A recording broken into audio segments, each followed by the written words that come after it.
बिस्मिल्लाहिर्रहमानिर्रहीम अस्सलाम वालेकुम दोस्तों। इंपोर्टेड एमसीक्यूज में आपको खुशामदीद करता हूँ और ये एमसीक्यूज मैथ्स के लिए हैं, यानी कि मिलिट्री इंजीनियरिंग सर्विसेज के लिए। और इन एमसीक्यूज को आपने पीडीएफ में हासिल करना है तो लिंक डिस्क्रिप्शन में दे दूंगा, आप वो भी हासिल कर सकते हैं और मेरे व्हाट्सएप ग्रुप से भी आप इनको हासिल कर सकते हैं। व्हाट्सएप में भी मैं इनको सेंड कर दूंगा। अब हम चलते हैं इन एमसीक्यूज की तरफ। जी फ्रेंड्स, अगर हम सिलेबस की बात करें तो इसमें 20% इंग्लिश होंगे आपकी, 20% पाक स्टडीज़ के एमसीक्यूज होंगे, 20% इस्लामिक स्टडीज़ से होंगे एमसीक्यूज, 20% आपका जनरल नॉलेज होगा और 20% जॉब रिलेटेड आपके एमसीक्यूज होंगे। तो चलते हैं हम पहले एमसीक्यूज की तरफ। पहला एमसीक्यूज है, when was the state of Swat included in Pakistan. तो पाकिस्तान में ये कब शामिल की गई थी स्वात की रियासत? 1969 में। इसका सही जवाब है जी, पाकिस्तान ने गवादर को खरीदा था। किससे? ओमान, ईरान, कुवैत या नन ऑफ दीज। तो इसमें जो है इसका सही जवाब है ईरान से, और ये $3 मिलियन में खरीदा था। कब? 8 सितंबर 1958 को। तो जी, तो नंबर ऑफ डिस्ट्रिक्ट्स इन गिलगित बल्तिस्तान। तो गिलगित बल्तिस्तान के अंदर कितने डिस्ट्रिक्ट्स हैं? डिस्ट्रिक्ट तो 10 हैं। तो डिवीजन का भी पूछा जा सकता है आपसे, 3 डिवीजन हैं इनके अंदर, ये आपने याद रखना है जी। World largest dam made of mud. Mud का बना हुआ जो दुनिया का सबसे बड़ा डैम है वो कौन सा डैम है? ऑफ कोर्स पाकिस्तान के अंदर मौजूद तरबेला डैम जी। First Urdu newspaper in Indian subcontinent was Jame Jahan Numa daily Imroz. First newspaper of Urdu language in Pakistan. Yemen का बॉर्डर किन किन दो मुल्कों के साथ शेयर होता है? तो एक तो सऊदी अरेबिया है और दूसरा आप ओमान जो है, इसका सही आंसर है। डेली प्रपोजल जो है वो किस साल में पब्लिश किया गया था? 1927। कौन सी क्रिकेट टीम को कीवीज कहा जाता है? तो इसका सही जवाब है न्यूजीलैंड। ठीक है, आप दूसरे भी याद रखने। द लायंस श्रीलंकन को कहा जाता है, द पोम्स इंग्लैंड को कहा जाता है, ग्रीन एंड व्हाइट्स आयरलैंड को कहा जाता है, द प्रोटीज साउथ अफ्रीका वालों को कहा जाता है। ये कुछ क्रिकेट के एमसीक्यूज हैं कि सबसे ज्यादा विकेट्स पाकिस्तान की तरफ से टेस्ट क्रिकेट में किसने लिए हैं? तो वो वसीम अकरम है। Highest number of wickets in T20 तो वो शाहिद अफरीदी हैं। और world highest number of wickets taker in test cricket वो मुरलीधरन है। और world highest number of wickets taker in ODI cricket तो वो भी मुरलीधरन है जी। T20 इंडिविजुअल स्कोर किसके सबसे ज्यादा है? वो क्रिस गेल है। Which player have the highest test individual score? वो ब्रायन लारा है। Which player have the highest ODI individual score? वो रोहित शर्मा है। Who has made the most number of runs in test cricket? Sachin Tendulkar. Who has made the most number of runs in ODI cricket? तो वो भी सचिन तेंदुलकर हैं जी। Philology is the study of languages. ECG is used for the diagnosis of elements of the heart, यानी कि दिल के खराबियों को पढ़ने के लिए इसको इस्तेमाल किया जाता है। इसका एब्रिविएशन भी आपको आना चाहिए, electrocardiogram. Malakhra is a traditional game of Sindh. Sassi Punnu and Sohni Mahiwal are love story of Sindh. Heer Ranjha is the love story of Punjabi. और इसके बाद हीर रांझा को आपने जो है याद भी रखना है कि वारिस शाह ने लिखी हुई है, और ये अक्सर सवाल आ जाता है कि हीर रांझा किसकी लिखी हुई मशहूर किताब है? Waris Shah ji. Urdu was declared national language of Pakistan in April 1954। For how many letters are there in Urdu alphabets? तो 37 लेटर्स हैं। जैसे ABC में हम काउंट करते हैं तो उसमें 26 हैं, इसमें 37 है। Amir Kror was the first poet of Pashto. First book of Pashto language Pata Khazana. Who is the first Punjabi poet? Baba Farid. SAARC stands for South Asian Association for Regional Cooperation. इसके टोटल 8 मेंबर्स हैं और इसमें MBBS पेन, ये जो आपने याद रखना है, MCQs आ जाते होते हैं। General assembly meets every year in regular sessions beginning every year in. सितंबर में शुरू होता है जनरल असेंबली का regular session, which is considered as parliament of world UN general assembly. Temporary members of the security council of the UN are elected for the term of 2 years. Who took oath from Quaid e Azam Mohammad Ali Jinnah as the first governor general of Pakistan? तो मियां Abdul Rashid first chief justice of Pakistan. ये बड़ा अहम MCQs है कि उनसे हलफ किसने लिया और पाकिस्तान के सबसे पहले chief justice?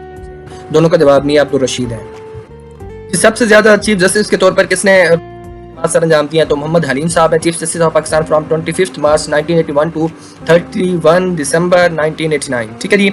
He wrote the famous judgement court case which made the holding of 1988 Pakistani general election possible. 1988 में इनके इलेक्शन पॉसिबल हुए थे क्योंकि उन्होंने अपनी एक फैसला दिया था। When was the gas discovered from सुई? तो 1952।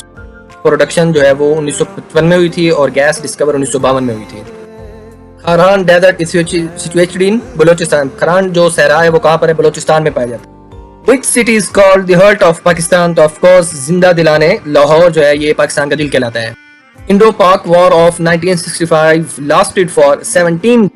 क्या टाइम पीरियड था? अप्रैल 1965 से शुरू हुई थी और सितंबर 23 1965 को जाकर खत्म हुई थी। और नहीं, ये सॉरी कोई और टाइम पीरियड दिया हुआ है, तो 17 दिनों के लिए जो है ना continue. The first empire of Tughlaq dynasty, Ghiyasuddin Tughlaq. Doctor Abdul Islam was born in which city of Pakistan? Jhang. इनको नोबेल प्राइज किस में दिया गया था? फिजिक्स में। कब दिया गया था? 1979। ठीक है जी। जनवरी 1929 और 1926 पंजाब में जो है पैदा हुए थे और नवंबर 21 1996 में इनकी डेथ हुई थी। The first session of the first Constituent Assembly of Pakistan was held on 10th August 1947 at Sindh Assembly Building, Karachi। 11 अगस्त 1947 को कायदे आज़म जो है वो elected as President of the Constituent Assembly of Pakistan। उसके बाद the national flag was formally approved by the Assembly।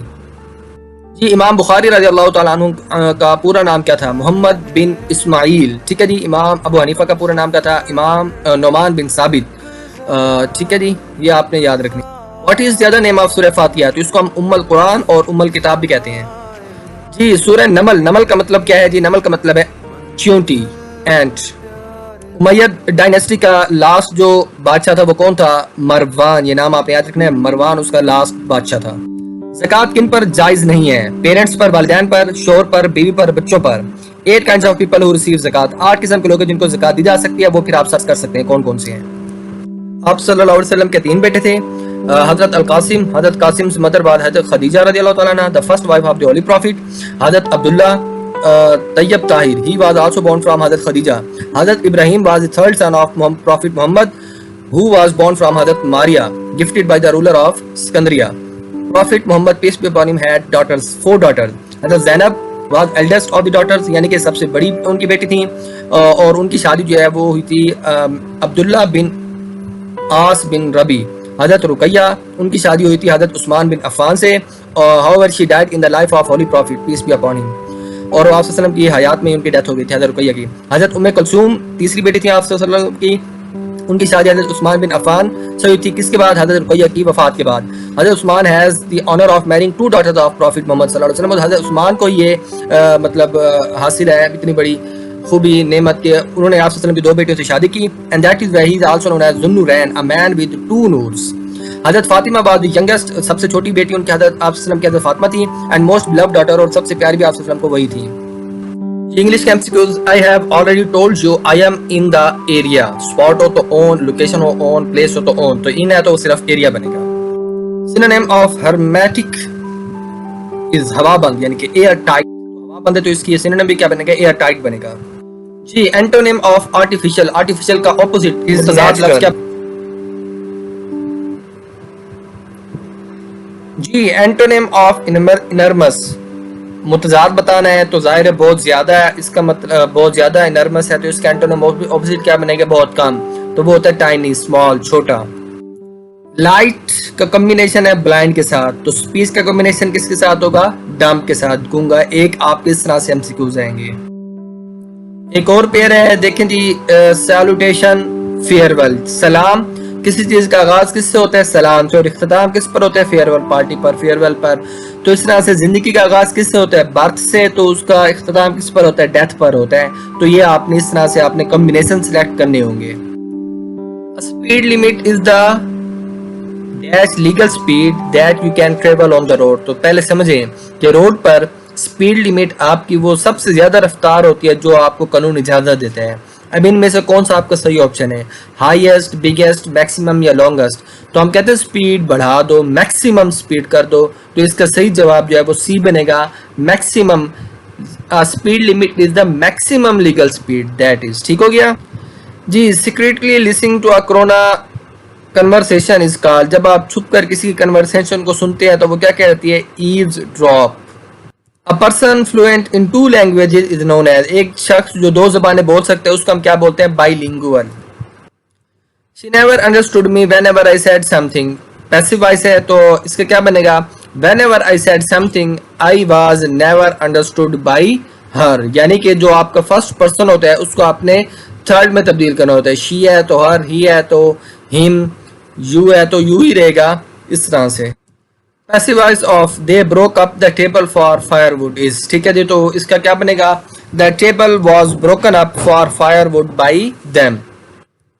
Please wait for me, I will be finished in 5 or 10 minutes। ठीक है जी, तो इन आएगा जब आप टाइम की बात कर रहे हो तो कितने टाइम के अंदर अंदर।